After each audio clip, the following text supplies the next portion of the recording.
you said that Kivia had cut off her eyebrow. Yeah. I think we was thinking that Belinda was gonna get in trouble, but I thought Kivia was gonna get in trouble by Belinda. But when we were standing in the door, we was like, and Belinda bust out and started laughing. It wasn't even a bad. Kivia was crying, she cut off her eyebrow. But Belinda just laughed, and then my mama said, "Come let me look at you," and my mama started laughing. So they made making simple mistakes funny. Humorous, right? Like it ain't the worst thing that can happen, but it's pretty bad. Exactly. And my mama said, "Okay, you just gonna have to wear some eyeliner." Put some eyeliner on the Belinda. Well, Belinda put some eyeliner on him. Keeps him up. Whole eyebrow left. She had wiped it off, so that was one of the best, moments. Yeah, it was kind of dope. Just watching them laugh about it, because I thought we was gonna be in trouble. Because both of us was in there trying to go to our eyebrows. Oh wow. Yeah, okay. Yeah. But Kivia just she cut hers off. But that was one of the best moments, because my mom, you would get in trouble, and then seeing Belinda laugh, because Belinda, she'll laugh, but to see her laugh that way, that was a good moment. Yeah. She was like, "You effed up. Girl, you don't know what you gonna do." Yeah. That was funny. And then my mom laughed behind it, so we didn't get a whooping, so that was all over. Right, that's good. So with Belinda being mostly like, not only was she a big sister, she was also like a caretaker for y'all.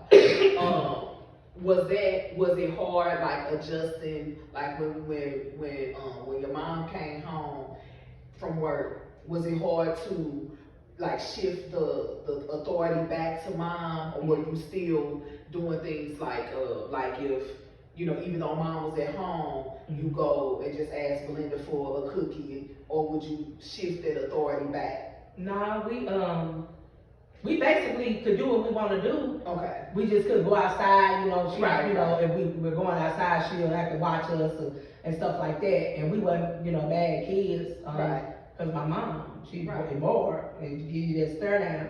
And so we wasn't bad kids. It was just the fact that we would ask her and she never acted like she didn't want to do it. Oh, okay. It wasn't never that atmosphere. So the Belinda you met was the Belinda we known our whole life. Okay. So she like, "Oh, try this."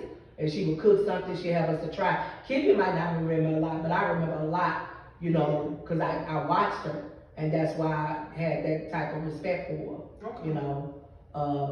I think if me and Belinda even had a disagreement, it wasn't no cussing. Not cussing you out. Because you still had that respect for her. But that's how she was. She was more mild, As if you get older, you get irritated with kids, but as far as being young and take care of me and Kivia, no. Okay. And then when my mama would come, Belinda go do whatever she doing, read a book, whatever, you wouldn't even see her. Right. She would be stuck somewhere in the kind of like where I was like when Aunt Bobby would come home, will it be hard to kind of switch the authority? Because at that moment we could be outside all day. Okay. The rest of the day we doing our thing, she doing her thing, my mama doing her thing. Okay. But most of the time dinner is cooked. So my mama bring it, treats on. Right. So everything, the household just ran well. Right. For us not to have a father in the house at the time. Yeah. So like most families was like that, where and you see people cracking jokes about it. They say stuff like, in black families, if you the oldest child always take on another child. So like if you the oldest, you take on this child, then that next oldest take on that child. Yeah. But I guess it. Well, I would see it like that. Yeah. Like, sometimes when I would be playing with Walter, Kivia probably was chilling with Belinda. Yeah. Or watching something she ain't supposed to be watching. Yeah. That's the one who used to get a whooping all the time. Watching like BET late at night.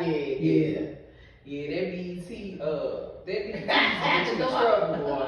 I used to like watching BET, but mostly my favorite thing to watch on BET I would like watching like Video Soul and stuff like that. Now when we were young, it was like Cinemax or stuff like Oh that. yeah, Cinemax. Yeah, Cinemax. Yeah, I ain't even gonna tell you trouble. what we call her watching, but yeah, she'd be up in the middle of the night. And that's the one who used to get in trouble, kid. We used to sneak and watch little movies on Cinemax. Benny Hill and all. Yeah. That was my show. I just get caught. I remember that, and then I remember like we used to we would watch. Cause he's always funny.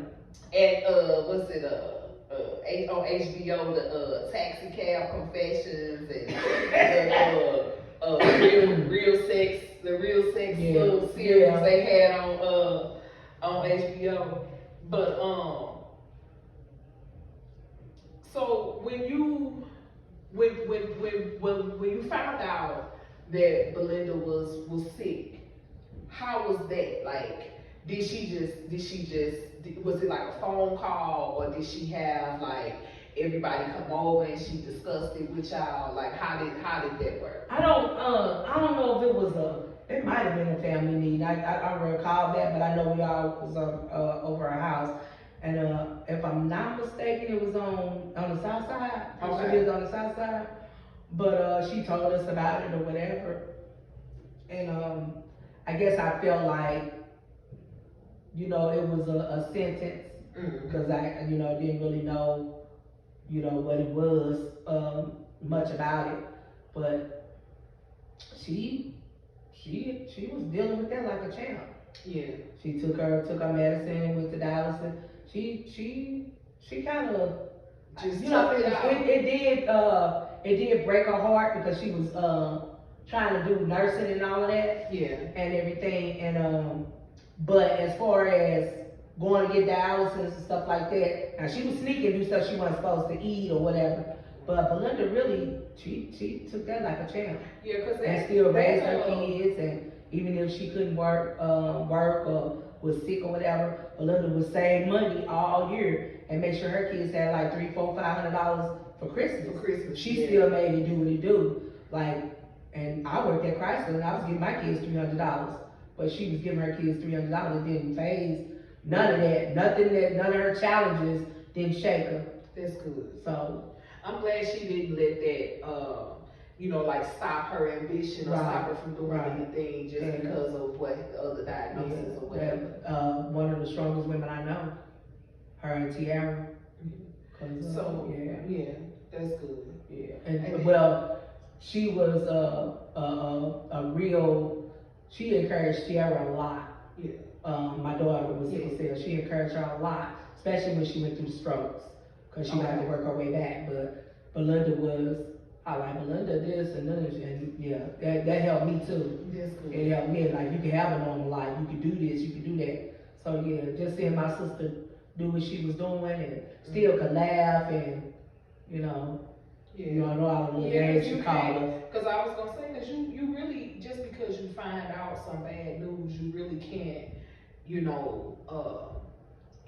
not gonna say end your life, but you really can't just change your life or just get down in the dumps about a diagnosis when most of the time, a diagnosis is just that, it's just a diagnosis. Right. And so now, we got all this different treatment and different things, so they can prolong your life for as long as it can be prolonged, but at the same time, your spirit has to be right too. Yeah. And so I noticed that when people have a spirit of defeat, especially when they're sick, then that's when things start going bad, right? But if you can kind of keep the spirit of, I can make it through this, we can overcome this, then it helps a lot. Right. And then you got that type of parent that's like, okay, well, go on up in there and cry yourself a river, but bring us back down here and get to work. Right. Because this is what it is. And that's how my mama was. My mama had challenges, me finding out later on, but that's what she poured into her kids. And I think, watching Belinda all that time and then losing her and understanding that she withstood all of those years of being sick and raised her kids. Yeah. She said, I want to make sure my kids gonna be all right, and that's all she was saying, that. So, and Yeah, she was just, that's what it was. She was just, She wanted to make sure that yeah. was okay. And I think that that's anybody. I think just want to make sure their baby's okay. nothing was undone. Yeah. Nothing was undone. And when you could say that as a parent and you know that person is how that person feel, yeah, I think she knew her baby was gonna be okay. Yeah. When how did you feel when you, I guess, came to the realization that things were not going to turn around this time? It took me a long time to realize that because I was serving Belinda almost like 6 to 6 every day, you know, on in my daycare. So I, you know, I was doing daycare for my children, Right. so that they ended up getting together and making do what it do so that I could be there. And I just and at the time my heart was broke, and I decided I was gonna pour all that energy into her before I left town. Okay. And I was gonna make sure she knew, her and my sister knew that I loved them and I was gonna serve them and I was gonna show them something different before I left. Because that means that if I'm leaving town, our connection gotta be stronger. Right. So I set out to serve my sister and let everybody in my family see that. Okay. And I was telling you, I fell in love with my sister on another level, like truly. Mm-hmm. Like she was like, girl, get in here and put this on my feet and my hands. And I said, she's like, you late. I said, girl, you been asleep for 4 months. You gonna tell me I'm late? How you know what I, you know what I'm saying? Right. So, but when I had to go away and you know get surgery myself, and but before I left, she was doing rehab. Okay. So I never thought she wasn't gonna be on her feet. Right. Before I left St. Louis. I thought I'm gonna make sure both my sisters on their feet, and I'm gonna go and live my life. I'll raise my kids. I was gonna go to Funky Town somewhere, you know. Right. So after my surgery, my little sister called me and she was like, Belinda's not eating, and they were saying she gotta eat. And Belinda said, I'ma eat, I'ma run. And when she said that, I knew. She was just not, you know, she was talking about, I said, well, we gonna walk right behind you. And then she said, you all right? I said, yeah, I'm all right. Because I told Kitty to put us on FaceTime. And I knew there was something to worry about because you calling me to tell her to eat. Right. You see what I'm saying? Because usually Kitty like, girl, you gotta eat your ugly self. You know what I'm saying? Like play with Belinda, but Belinda was like, hey, Renee. Talking like a baby. You okay? I'm like, yeah, I'm fine. You ain't eating? I'ma eat. I'ma run. I said, well, we ain't running. We might walk behind you, but we got you. Right. We'll hold you up. And that's what I knew. That's what I knew. But I didn't know prior to that moment that she had went into cardiac arrest like days before. Oh, wow, okay. So, and that's why, you know, but yeah, yeah. Swallow a little bit there. Yeah. But yeah, that's when I knew. Okay. And at that point, I think by me, you know, coming into a relationship with God, I had started accepting it, you know. I just accepted it. And just know that, like the scripture I read, she go back to the Father. Mm-hmm. She did everything. She raised me and helped raise me in Kibia.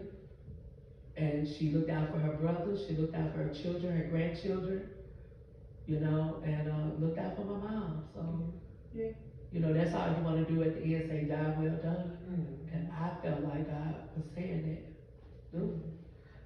Yeah. So, Belinda taught me that ain't nothing too hard. And I think as a domestic abuse survivor, I've walked that my entire life. And no matter what is done to me, I served. And my sister did that. My sister did that. She served. Well, she truly was a beautiful person. Wasn't she? And like even the one, that's the word I was looking for. Like what I felt with her was I felt included. Right. I didn't feel and to be proud of anything you did. I felt included. Girl, you got a truck. Yeah. You know, I like your hair. Where you get that from? I didn't miss, spending time with her. Yeah. And that was Like I said. I spent so much time with her. Mm-hmm. Cause so much, and Kira used to. It was like Kira used to go and spend the weekends at Belinda's house. Like faithfully. Like all the time. And Belinda would call me and always say, she can come over, she do real good while she over here. And it was always, like I said, I just felt included with her. And it was like she was the same, like all the time. She didn't act funny with me. me. She said, I don't want to be involved, so you don't have to be. Mm-hmm. You just have to be a big sister to both of your sisters. Right. And she said, okay. And I think I went downtown and we was hugging, both of us was crying because we lost my mom and we was just going through some stuff. And we had lost my mom and we was sitting there crying and doing too much. Cause I hugged y'all, she told, get away from us.